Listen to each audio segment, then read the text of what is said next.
Konsolenkino, der Podcast über Filme, Games und alles dazwischen. Good morning, liebe Konsolenkino-Freunde. Herzlich willkommen zurück zu Konsolenkino, dem Podcast über Videospiele, Filme und insbesondere alles dazwischen. Mein Name ist Max und mit mir dabei ist natürlich wie immer Markus. Servus Markus. Hallo Max, ich habe dich zum ersten Mal in unserer 20-jährigen Konsolenkino-Historie nicht unterbrochen bei deiner Anmod, obwohl ich sehr lustig fand, dass dein Good eher saarländisch als Englisch klang. Aber Englisch ist ja der Stichpunkt dieser Folge. Okay. Oder? Ja, ich denke schon, denn, pass auf, vor ein paar Wochen ist uns plötzlich eine Information reingeflattert, die wir als Konsolenkino nicht ignorieren konnten, nämlich zu dem jetzt erschienenen Horrorspiel The Callisto Protocol gab es einfach einen offiziellen Podcast namens The Callisto Protocol Helix Station und vielleicht ist Podcast auch der falsche Begriff, wie wir im Gespräch später festgestellt haben, nennt man das wohl eher Audio-Drama, Audio-Play oder wie im Deutschen Hörspiel oder Scripted Podcast. Und dieser Helix Station Podcast ist eine 6-teilige offizielle Vorgeschichte zu The Callisto Protocol. Und wir hatten die ganz besondere Freude, in unserem ersten englischsprachigen Podcast mit den Showrunnern, Producern, Directors von dem Podcast zu sprechen, die beiden heißen Jake Emanuel und Willie Block. Wir haben praktisch über eine Schalte von Los Angeles über New York bis nach Deutschland den Talk geführt und über alles Mögliche gesprochen, Markus. Was ist dir denn besonders in Erinnerung geblieben, was die zwei zur Podcast-Produktion erzählt haben? Ist ja schon noch was Außergewöhnliches. Mir ist in Erinnerung geblieben, dass einfach 4 Weltstädte vertreten waren. Also LA, New York, Saarbrücken und Stuttgart. Beziehungsweise Göppingen. Also das war schon einfach crazy international Business, was wir hier gefahren haben. Nee, es war ein richtig geiler Talk, muss ich sagen. Ich bin selber ein sehr großer Freund von Hörspielen.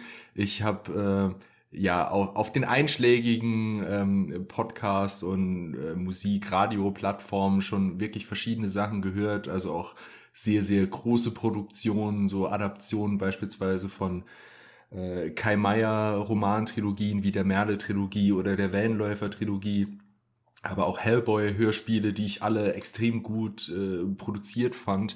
Und natürlich, also weil ich so ein bisschen Vorwissen habe, was da alles möglich ist, hatte ich natürlich auch schon ein bisschen Erwartungen an dieses 6-teilige Audio-Drama von den 2 Jungs. Und ich muss sagen, ich wurde wirklich nicht enttäuscht. Also ich habe mir mittlerweile alle 6 Folgen angehört und es ist wirklich grandios. Es fühlt sich an oder eher es hört sich an, als hätte man diese Ekel, Grusel, Horror, Brutalo-Stimmung eines das Ding aus einer anderen Welt einfach in ein anderes Medium, eben in ein Hörspiel hinein transportiert und also vom Sounddesign, von der Musik, vom Storytelling her, von den Voice Actors, die übrigens sehr prominent sind, unter anderem Gwendoline Christie und Michael Ironside, ist das alles auf einem extrem hohen Niveau. Es macht super viel Spaß, das zu hören. Und auch wenn man jetzt nicht so krass im englischsprachigen Podcast-Zirkus, sage ich jetzt mal, unterwegs ist, würde ich trotzdem sagen, hört's euch mal an. Man kommt eigentlich gut rein, auch wenn Michael Ironside ich sage jetzt mal, intradiegetisch bedingt, also im Hörspiel bedingt eine Soundeigenheit hat, die es vielleicht nicht so ganz einfach macht, ihn zu verstehen. Man hat sich vielleicht so ein bisschen dann an das berühmt-berüchtigte Listening Comprehension aus Schulzeiten erinnert gefühlt. Aber ganz so schlimm wird's nicht, denn es ist wirklich sehr, sehr gut verständlich. Ich hoffe, ihr versteht auch uns gut in unserer englischsprachigen Premieren-Podcast-Folge. Aber zumindest hat's Jake und Willi ganz gut getaugt, wie wir die Fragen auf Englisch gestellt haben. Genau. Zumindest das wissen wir. Das wissen wir und der 6-teilige Podcast könnt ihr auf verschiedenen Plattformen auch schon abrufen, genau wie das Spiel, das ja auch schon erschienen ist. Das könnt ihr zwar nicht über die Podcast-Plattform abrufen, aber ihr wisst, was ich meine. Und für alle, die jetzt den englischen Talk sich nicht in Gänze anhören möchten oder nur partiell mal reinhören, über was wir gesprochen haben, hat Markus auch schon angerissen. Wie kommt man an solche Schauspieler für so eine Produktion? Wie sind die Produktionsbedingungen im Vergleich vielleicht zu Hollywood-Filmen, wenn man so ein doch sehr prominent besetzten Podcast macht. Wir haben drüber gesprochen, wie kommt man eigentlich mit so einem Spielestudio zusammen und sagen dann, ja, macht mal einen Podcast zu unserem Spiel. Das ist immer noch außergewöhnlich, finde ich. Es gibt auch zum Beispiel bei der Halo-Reihe Beispiele, in denen das schon als Marketing vor der Spieleveröffentlichung gemacht wurde. Aber mit solchem großem Aufwand ist das immer noch was alle Jahre, das ist vielleicht jetzt auch übertrieben, aber alle Jubeljahre. Alle Jubel nicht oft vorkommt, zumindest in meinem Hörverständnis. Ihr könnt uns gerne zukommen lassen, wo ihr das schon mal entdeckt habt. Mittlerweile ist die transmediale Welt um Videospiele rum ja sehr, sehr vielfältig. Aber es war für uns ein ganz besonderes Hörerlebnis. Nicht nur Helix Station, der Podcast, sondern auch unser Gespräch mit Willie und mit Jake. Und da möchten wir euch jetzt gar nicht weiter auf die Folter spannen und geben einfach mal ab in den Talk. Viel Spaß! So, dear Konsolenkino audience, dear listeners, we're about to have a very special episode, a new episode of our podcast. It's a premiere for Max and for me because we're doing it completely in English. And the occasion is that we invited the two talented Jake Emanuel and Willie Block, the showrunners of the Callisto Protocol Helix Station, a 6-part audio drama, audio play / podcast. Yeah, without further ado, hi Jake, hi Willie, how are you? Hi Marcus, hi Max. Hi, Thanks guys. so much for having us. We're doing great, and we have a lot of energy because it's 11 a.m. on a Saturday. Yeah. Well, in 2 Los p.m. Angeles. where I am, but yeah. Yeah, that's right. Willie's in New York. Oh, But okay. we're doing well. Yeah, I'm visiting my in-laws. And so having a conversation with you guys in Germany is a good way to avoid seeing his family right now. Terrific. Yeah. Great. No, guys, we wanted to talk to you because it's so interesting that you guys were making a podcast to a game, which I don't know. We talked about this before. It's unusual, at least for us, that you create a podcast to expand the lore of a video game. That was new for us. And the last episode, it's a 6-part episode podcast. The last episode was released a couple days ago, December 1st, I guess. And how was the feedback? I read on Reddit a comment where people said, man, this is so good, they should make a movie out of this. And a lot of people commented that they never listened to scripted podcasts before, and this was their first time, and they loved it. But how was the feedback for you? Listen, we really like that idea of turning it into a movie. Please comment and send that to Striking Distance Studios. We're all for it. Send that idea to Netflix and Amazon, and you know, for us it's really exciting when we hear that people are new to the format of audio dramas. And, you know, our goal is very much so just that we're storytellers in the way that we also have a background in writing movies and TV. And we have a TV show and a movie coming out in 2023. But I would say that the similarity is that our goal across every format is we want people to listen in, follow through the end. And so when we hear people say, oh shit, like what a cliffhanger, I have to listen to the next episode, that makes us happy. It makes us happy that people are engaged and want to listen through to the very end.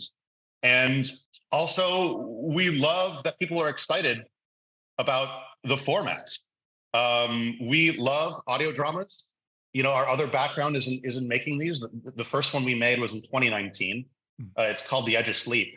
Second season is coming, end of the year. Second season's coming in 2023. There's also a TV show coming and a book, but we were, because of The Edge of Sleep, we were approached by Striking Distance to make the Callisto Protocol Helix Station, but it was a very new experience for us as well, working with them to establish some lore that's built into the world of Callisto Protocol. And so we all kind of were working on this together, doing this project for the first time, working with Striking Distance and Crafton and Godfrey Dadich Page to do this project. And, you know, we're just thrilled if people enjoyed it and were engaged. Yeah, you know, it was really interesting. Like, we had partners who were very, very supportive of us. It was very challenging as they were developing the story to the game to simultaneously be developing a separate story. I think that, the show turned out really great, and overwhelmingly the response has been very, very good. I think people really, really like it.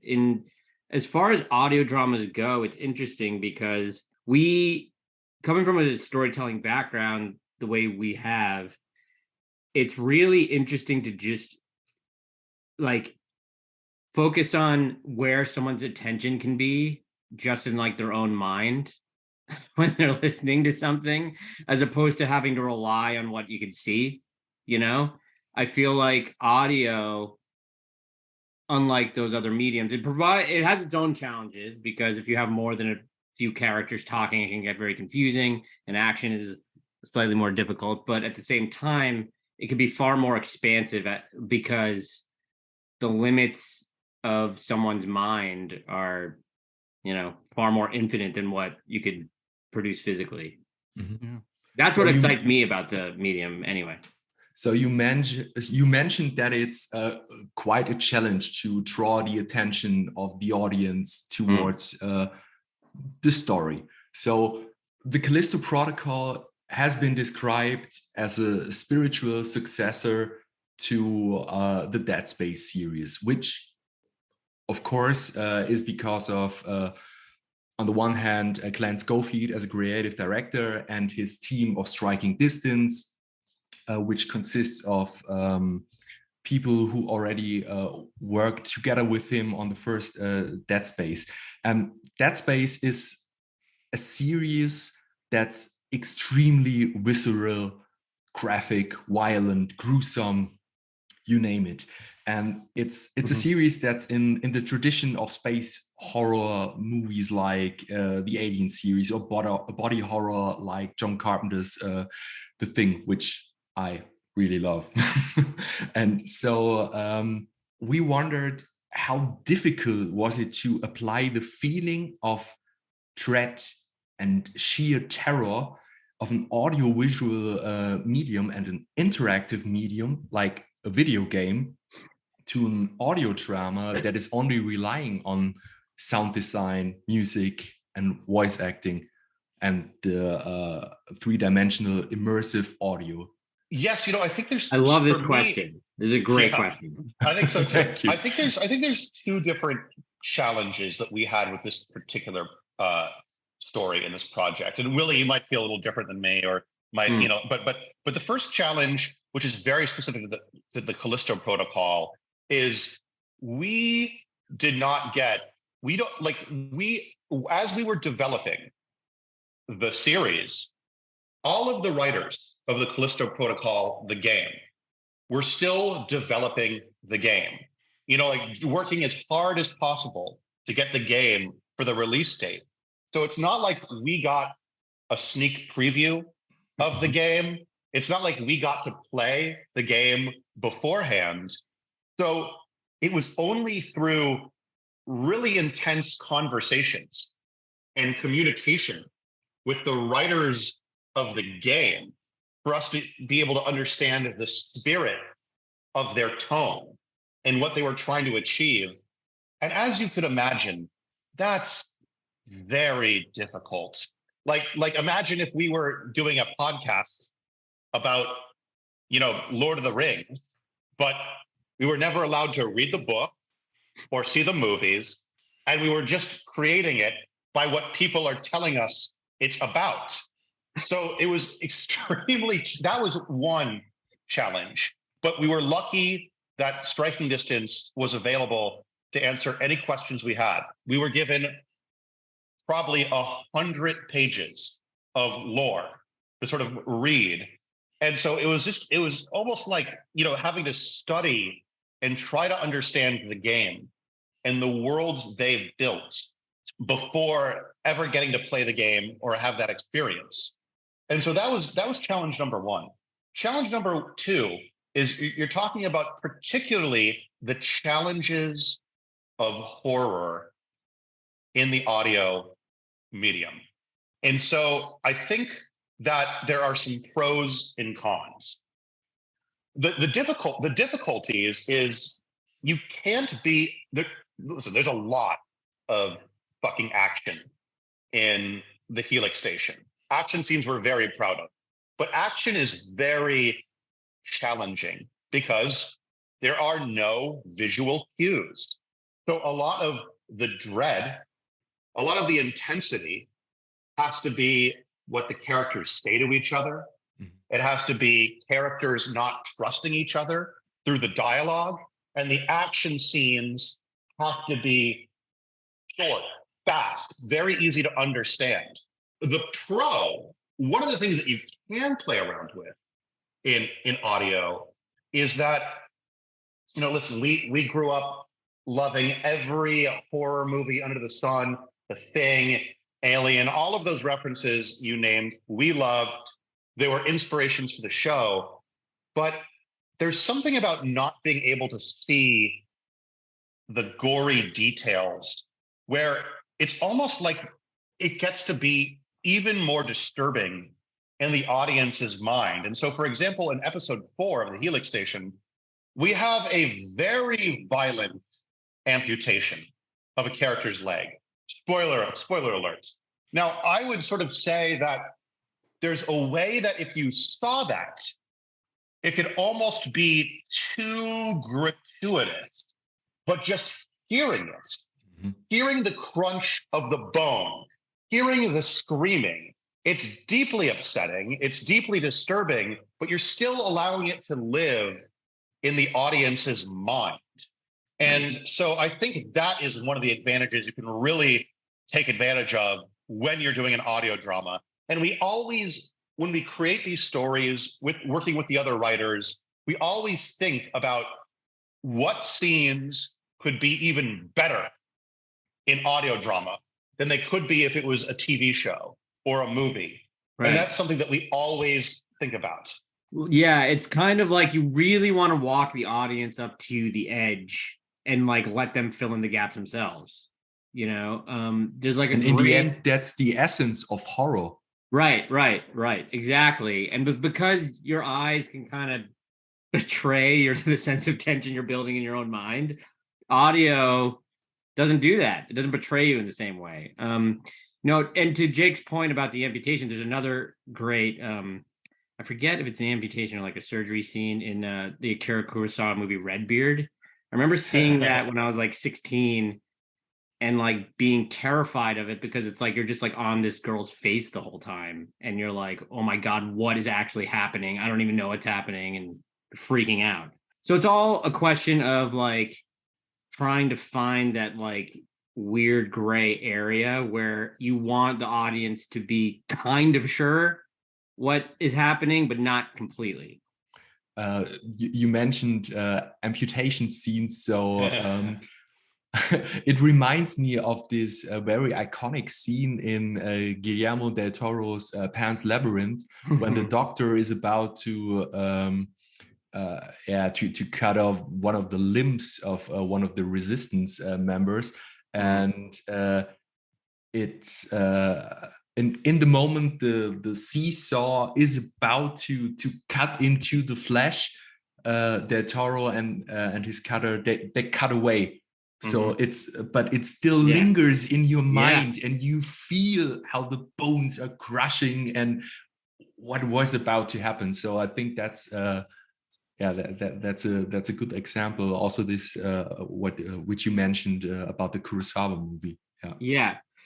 You know, again, or just building off what Jake was saying, it's like the job of like the Foley artist is really to block out the basics of whatever the scene is in these audio dramas, but like not do it completely. It's a tough balance to weave. And then in terms of, as Jake said, like the rising like tension in all the scenes has to be either the drama between the characters, and like it also is this weird thing where between, you know, the sound design and characters, like either if you don't use a device like a tape recorder or like a narrator for lack of, or like a remembrance type narrator, it is very, very difficult to strike the balance between like over explaining and not through the dialogue exchanges. But no, it's all about, drama.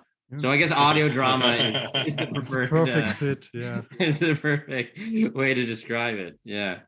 Yeah, because I loved it that you are a podcast, but still you manage to tell stories without many words.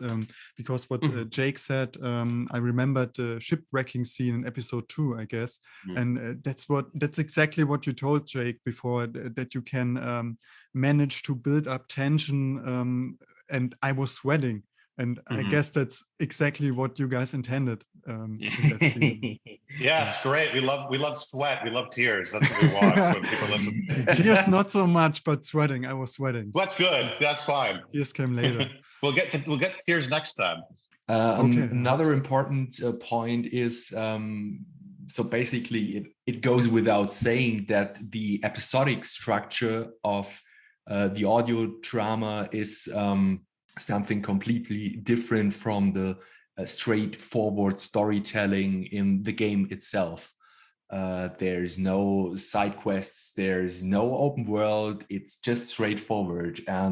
Your 6-part series is episodic. So it's a different kind of storytelling. Can you describe what are the advantages, what are the disadvantages of serial storytelling? Great question. I think that when we're referring to audio dramas, I think the best comparison to make is the advantages and disadvantages of TV or movies.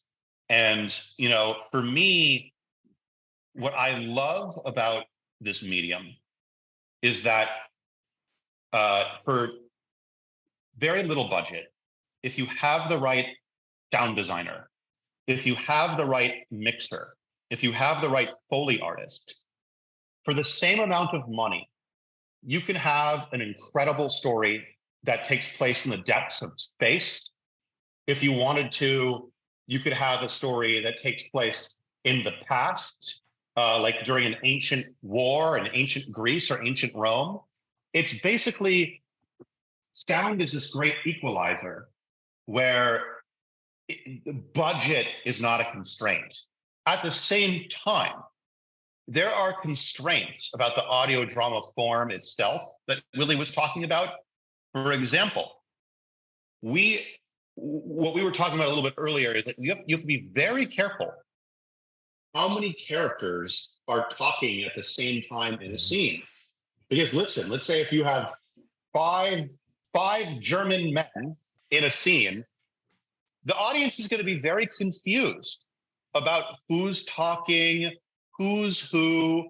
So, but if you have a scene in an audio drama where you're in a car and it's a family road trip and it's mom, dad, brother, sister, the audience is going to be able to understand who's who, who's talking.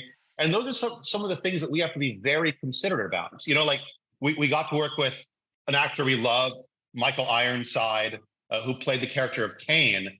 Kane, in a shootout years ago in the story, has a voice box, and he has sort of like this robotic voice. Part of that is we thought it was really cool and interesting, but also on a practical sense, we're like, this is going to help distinguish Kane from the other characters in the show. We have to be very cognizant that you always know who's talking. And because audio dramas have to be so character-based, you have to focus on distinct voices, make sure that the characters are really coming to life, feel like the drama works between all of them.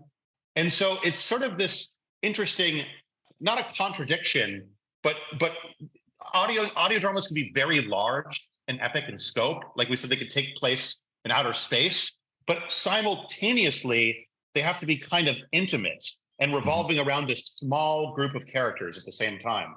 just to kind of address like the difference between like the linear storytelling that like the audio drama is, and like how a video game is kind of like telling it in these, it's this weird like kind of grassroots is the only word that's coming to my mind about it. It's like this groundswell of like the story in the world that happens in these kind of like open sandboxy games. And I think for this particular story, because we were also tied to the world of Callisto, and it was going to be the first thing people were seeing of, you know, this world that Striking Distance was building. I think telling a very like linear story in that world builds a better picture of it than doing like little snippets here and there, because it's almost like if we were only doing 6 20-minute like episodes and each one's a new character somewhere else, I don't know if you would get as much of a sense of like the universe. Like it wouldn't be as strong, because we also did it all just depends on like, you know, what the goal is with the story you're telling, really. Because we also did like a Tales from the Crypt style audio drama called Bad Vibes, and that worked also very well. But then we did 8 of those. Again, like in my mind, if you know, when we were at the early stages of development, I remember someone was talking about doing like, you know, these one-offs with like different characters, and I just thought that the world would not have been as clear if you were doing little mini stories like all over the Jovian system or something like that. How much creative freedom did you get when creating a story? Because you mentioned earlier that you get like a sneak peek of what the game is going to be. Yeah, how much freedom did you have when creating this? And were there certain plot points or that you had to implement into the game? Or yeah, just... You know, it was interesting. Creative freedom is not a term I would use for projects like this, because there's so many people involved and there's so many collaborators. And I would say that like the challenge was obviously this had to really tie in to the game in many ways, you know, but at the same time, we felt like, and Striking Distance agreed that it had to also be its own story that stands on its own, so that if you never even played the game, you'd still be able to enjoy Callisto Protocol, Helix Station. So that was always sort of the goal in mind, and that was sort of like the back and forth that we always discussed with Striking Distance in the writing stage. You know, and as Jake said, it's like when you know, it's decision making by committee a lot of the times, but you know, it was really important that like, so like, you know, it was also very supportive, you know, like it wasn't like a super combative or tenuous relationship we had with any of our collaborators, but no, it was tricky because, you know, we would have like long conversations about what was important, what wasn't, you know, stuff like that. So yeah, freedom's not the word I would use, but you know, it still, you know, they gave us a lot of latitude when it came to, I think, like the characters and like also like, you know, the arcs and, you know, other areas. But no, it was definitely a joint effort. I should say.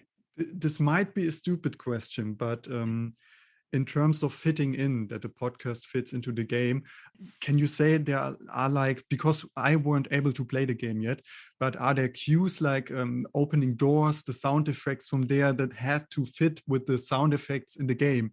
Is it that important? So you know, we were given our sound designer, Sam Plattner, was given a library of thousands of sound effects from Striking Distance from the game.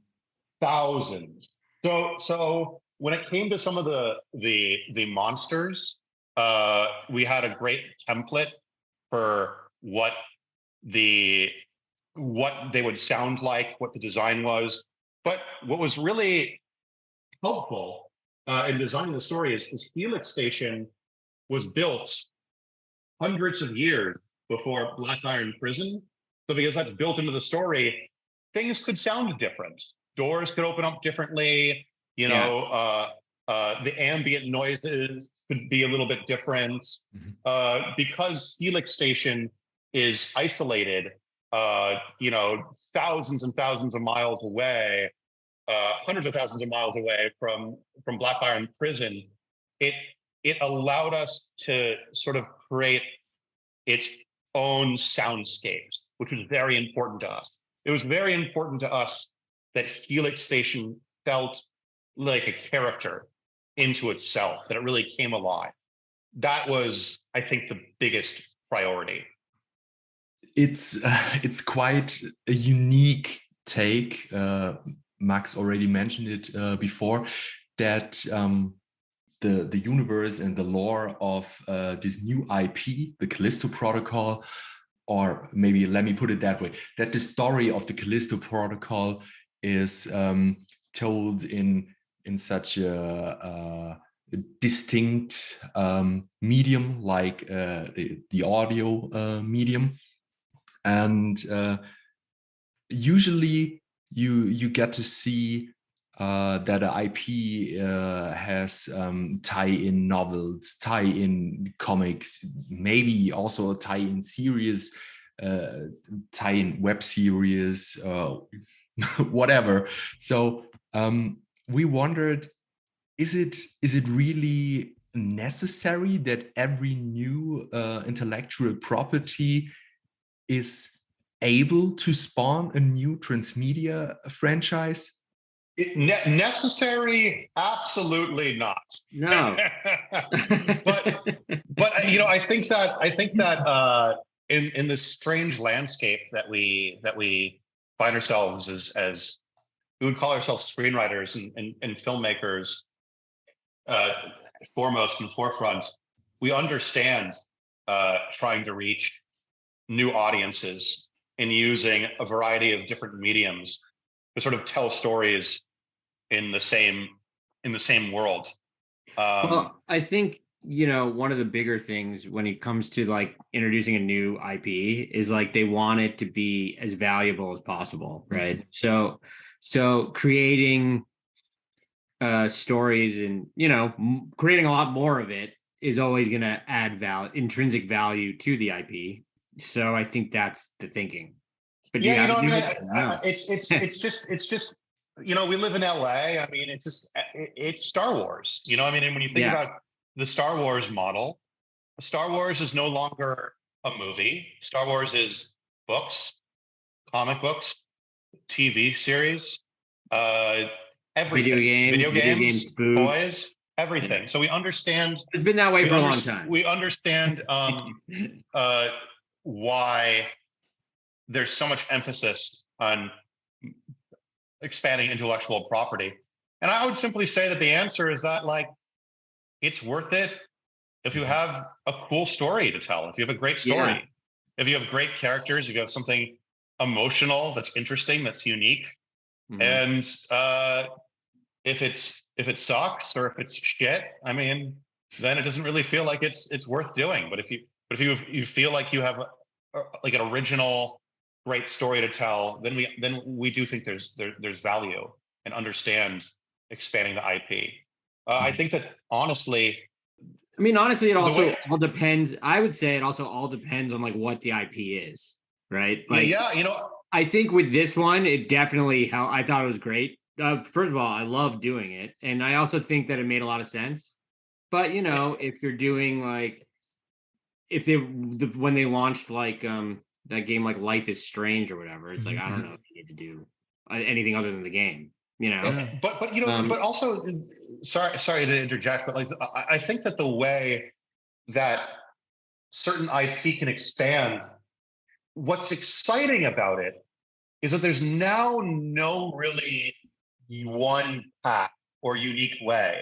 For example, I think the way that the Witcher series expanded was in the most fascinating way. Yeah. Because they were these books, they were these Polish books.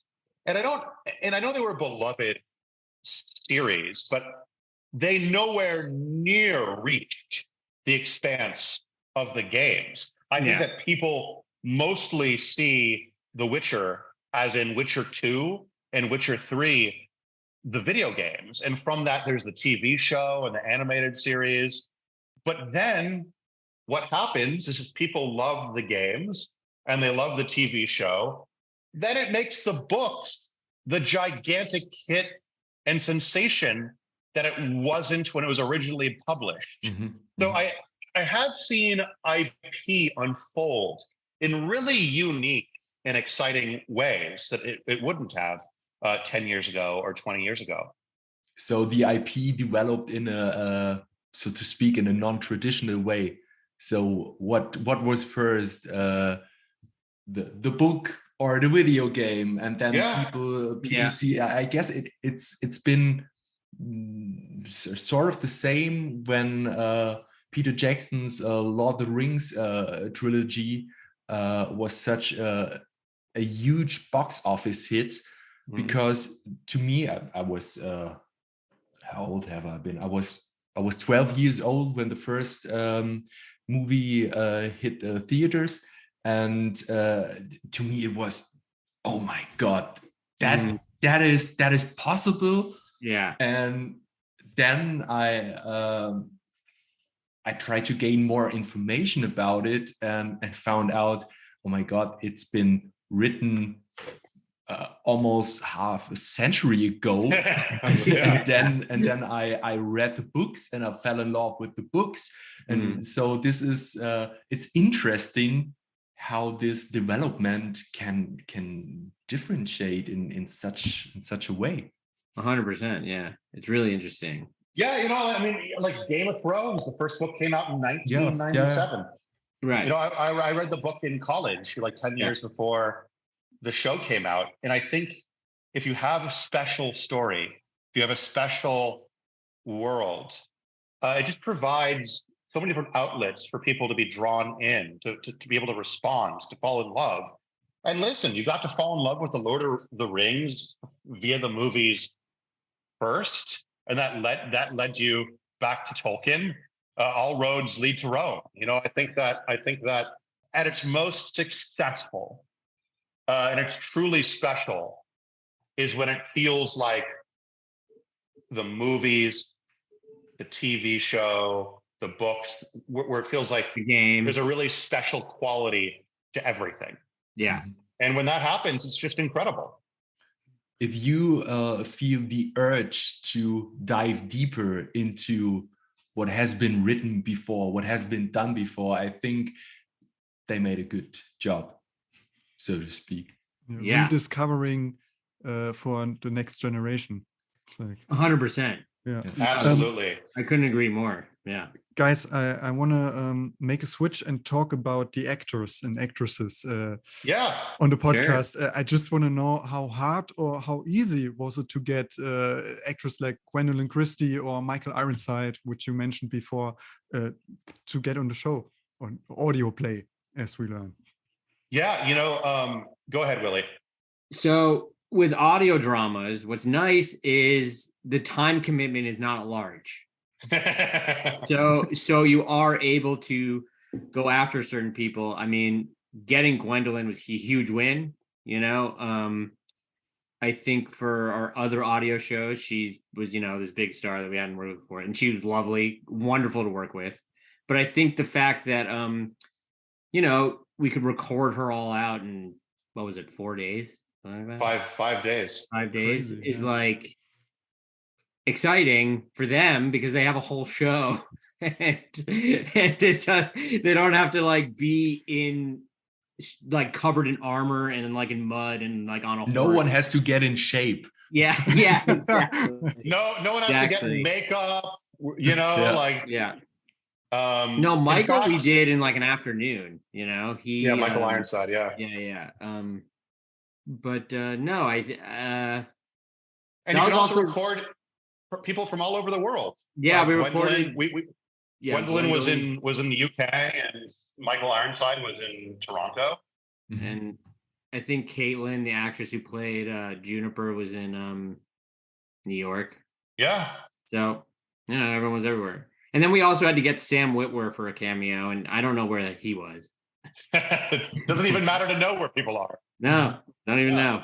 Okay, guys, final question. Are you gamers yourselves? And this is it? Only one more question we could go on for? Well, yeah. And I mean, it's late there, so, Jake. I have one. I have one after that. Okay, and if so, if you are gamers yourselves, what is your favorite genre and what are your favorite games? Oh my gosh. Who should go first, Billy, you or me? I usually go first. You want me to go first? Yeah. So yeah, I mean, we're guys of a certain age. So like when I was like 6 or 7 years old, my dad bought me a Sega Genesis, and like Sonic the Hedgehog was my first game. And what's fucking amazing is that like there are now like series that we've lived with for like most of our lives. And when those games come out, I'm like, I've been playing this game. I'm in my 30s. I've been playing this game since I was 12. So like I have to keep going. And like one of those is like I've been playing the Fallout games for 20 years.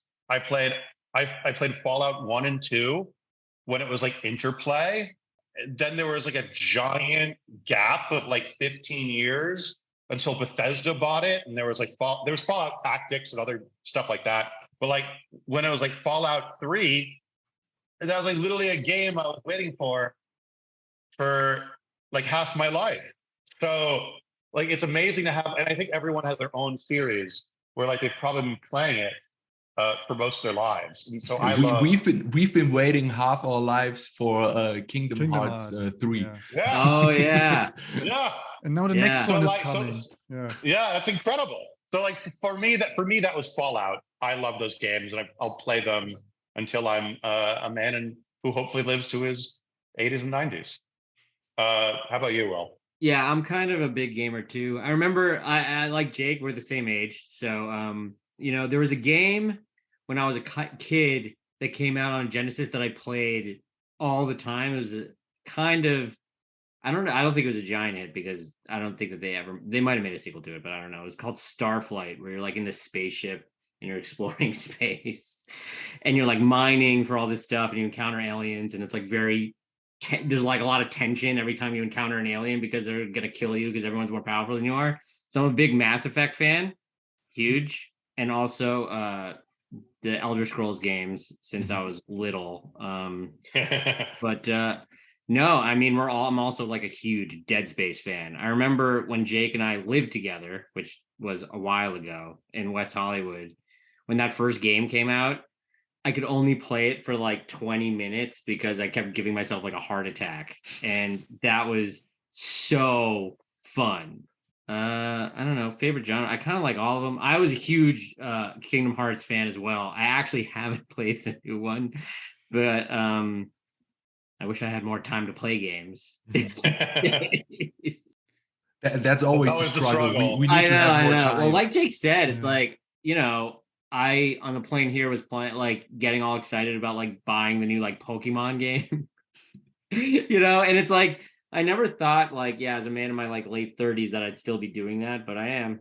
So I've lost the fascination a little bit, I must admit, but I played a lot of Pokemon, but not anymore. But guys, as Marcus said, I have a question too. I mean, sure. your experience. Is that the final one? I don't know. Maybe you got we can keep going. Up to you guys. It's your show. We're just guessing. Yeah. I mean, your experience in making podcasts and in writing stuff for movies, series. But I guess there's always a thing that you take away from a certain production. And how was it with Helix Station? What did you take away? What did you learn from from making that show?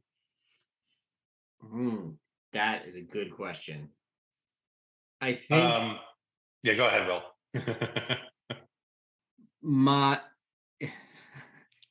Can't say that. I learned that I learned that it's the same thing I learned on like our first movie and whatever it is. It's like, everyone's collaborating from the same place where they want it to be as good as possible, right? but I think you really need to stick to your guns and fight to make it as good as possible all the way until you release it. For me, it's this very interesting dichotomy where there are not a lot of people who've had the opportunities to make audio dramas on this level. Without getting into too many specifics, I could say that like Helix Station was probably the most expensive audio drama ever made. And so, what's the interesting position that Willie and I are in is that we've got to make 3 of these. That's not a lot. But at the same time, we've kind of stumbled and accidentally become experts in this field because it's so young, this field, doing audio dramas on this level. So every time we do this, we are always asking ourselves, what can we try that we haven't tried before in audio? What kinds of stories can we push to tell in this space? And I think that what it really just reaffirmed our beliefs that, listen, being an artist, a writer, a storyteller in 2022, it's fucking hard because there's 8 billion people in the world. It's hard to grab people's attention. But in the audio drama space, we feel like it's so young, and there's so little people making these immersive experiences that you can truly be original. Mm-hmm. And when you have people saying, I've never heard something like this before, that is a rare reaction. Yeah. In the year 2022. And that is exciting for us. So we're excited, we can't get into the details, but we're doing another horror audio drama with Audible later this year, which is, Amazon next year. This year's over. Next year, with Amazon Music, with Audible. And we're just excited and feel lucky that we keep getting to play in this medium. Yeah. The most sage-like advice I ever got was from a guy, or being a writer in general, was from a guy named Len Wein, who created Wolverine. Oh. And I met him at his house, and he was working on like a Batman animated show. I forget which one it was, but he told me, he was like, as a writer, you're going to have a lot of different opportunities, right? And you are like, that's what somebody said. He was like, whenever you get an opportunity to publish, whether it's in a magazine, on the radio, in film, TV, take it.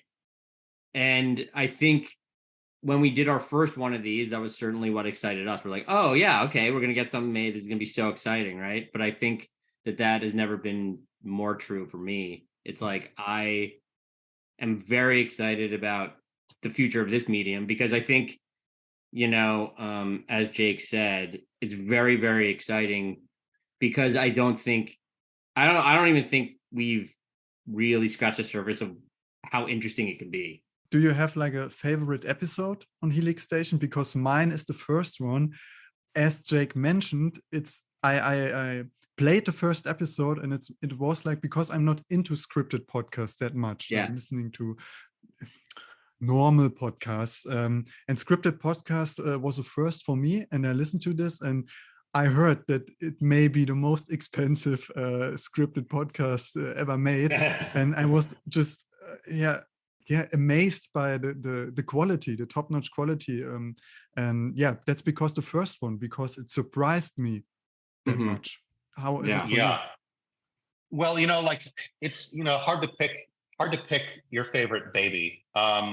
What I will say, let me say, in the in the transparency of being a shameless self-promoter, we would recommend to the both of you guys and everyone who's going to listen to our other audio dramas as well. If you like Callisto Helix, Helix Station, to listen to The Edge of Sleep, which is an 8-part series, and to listen to Bad Vibes, which is another 8-part series. They're all very different. What we think is really exciting about Bad Vibes is that is a horror anthology series like Black Mirror or Tales from the Crypt or Twilight Zone.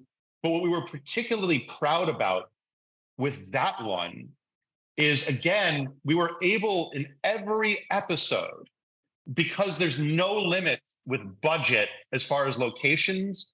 One episode took place during World War I. You know, one episode was like a very heavy science fiction episode. One episode, you know, like took place, it's sort of like an exercise video that goes wrong. Like what we were really excited about is that show, I think, really showcases the variety of what you can do in this medium. And so hard to pick. We love them all.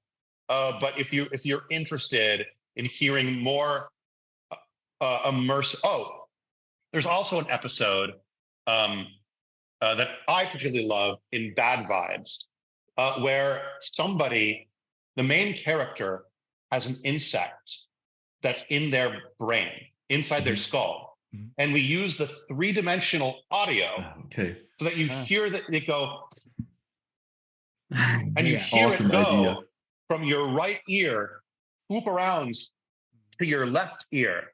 And then at the end of the episode, spoiler, his brain explodes and all the insects come out, all the babies come out.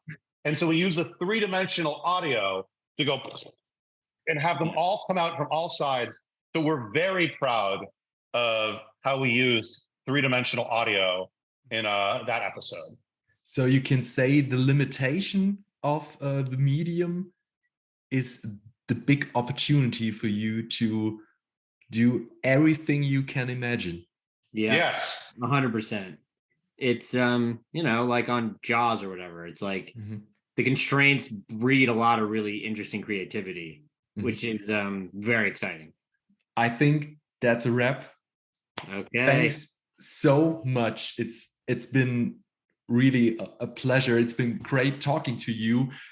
Thanks for your insights and for your patience and for your time. It's been an honor to talking to you, and it was great meeting you guys too. Thanks so much for supporting the show. We worked really hard on it, and we thought it turned out great, and we're glad that everyone's loving it. And we were really, deservedly really happy to meet you guys. Thanks for having us on. Thank you so much. So thank you, guys. Bye. All the best. You too. For your future projects and for everything that is about to come in 2023. And I'm waiting for the next show that I'm not only sweating but also crying like a baby. We'll do our best. Let's do another podcast when that next one comes why out. we never say goodbye. We say see you later. We'll see you guys later. Next time we have a show, let's talk. Okay. Okay, guys. All the best. Goodbye. Bye. Bye.